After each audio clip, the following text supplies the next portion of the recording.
Hello, this is my final project, parts 2 and 3. So coming into the semester for the novel that I'm writing, Shattered Self, I was very aggressive feeling that I could definitely write 15 to 20,000 words for each sort of checkpoint along the way for the thesis. And what I'm realizing is that I bit off more than I could chew with that. What I did not account for was a medical emergency for my son. And he is in college, so it meant a lot of traveling to his college town to take care of him. So yeah, I tried to get between 15 and 20,000. I think I got, for my first checkpoint, I got 15,000, and for my second I got 14,000. So I'm not too far off, but it's definitely not where I was hoping I would be. But I do think I was successful in writing. I learned a few things because being in doctor's offices, I didn't have the time to write that I had wanted to.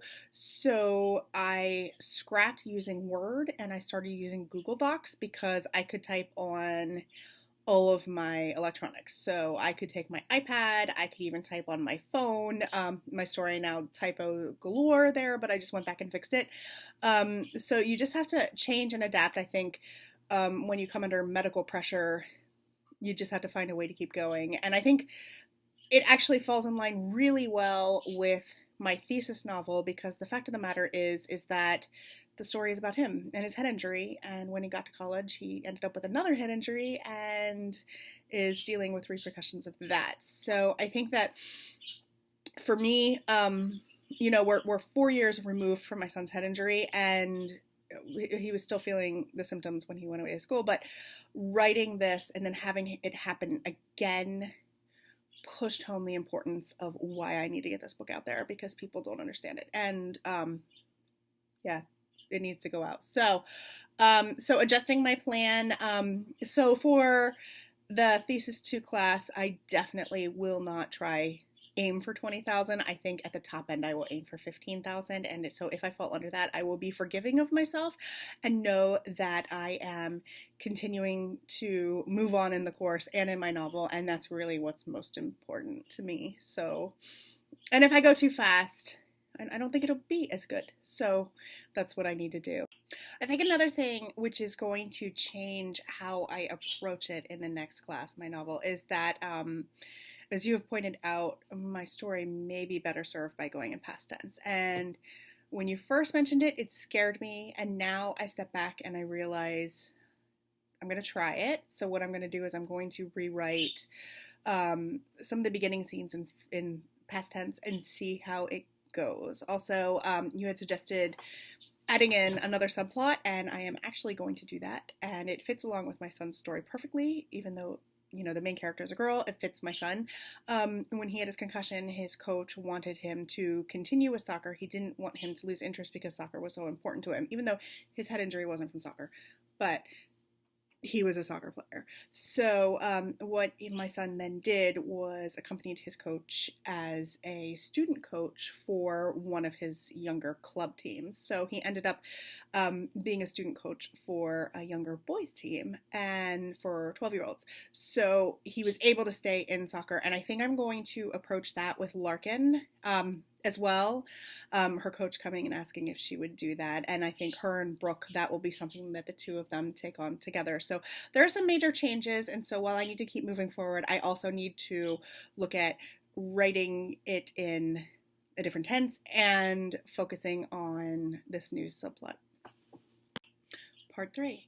As to how this story fits within a specific genre in the publishing ecosystem, for young adult, I think the main thing right now is like fantasy and sci-fi, but this is contemporary. So how does it fit in? But I've been seeing a lot more books right now about kids that are dealing with mental illness, books about kids that are dealing with cancer, dealing with all sorts of different problems, real world problems that they have to get through. And so I think that is squarely where Shattered Self fits. It deals with eating disorders, it deals with abuse, and it deals with post-concussion syndrome.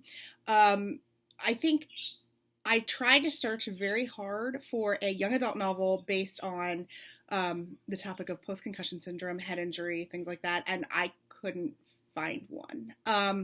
And I think this is a good thing for my book because I think it is something that um, children's sports and high school coaches are starting to pay attention to. They're starting to have more training for concussion patients. And I think it's something that my generation never even considered. You had a concussion and you were fine then, in a week later, but that wasn't necessarily true. And people didn't really necessarily understand that.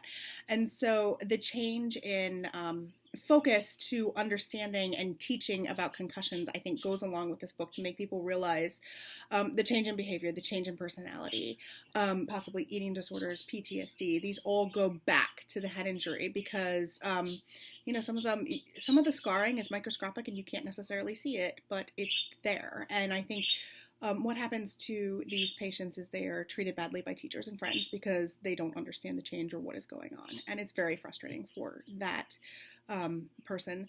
But for me, with Shattered Self, I think writing it in first person point of view really gets inside Larkin's head and shows the reader what really is happening inside the head of someone who is going through this, something that they just can't heal from, and not everyone understands it and what that's like.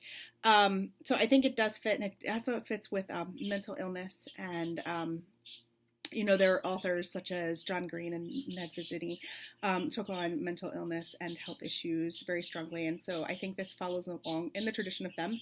Also, for comparable novels, I chose All the Bright Places by Jennifer Niven, and the reason is because my novel goes back and forth in point of view between the antagonist and the protagonist. Because both of them have a story to tell. Larkin's going through what she went through because of the head injury, but also Reagan is going through what she is going through because she's abused at home and is having problems dealing and takes it on Larkin because she's afraid of losing who she is. And so these are all really important topics. Nobody ends up having an eating disorder, out of the blue. Nobody ends up bullying for no reason. I want to explore why these things are happening. So that's why I wanted to do back and forth between the two. I thought both of them have a story to tell.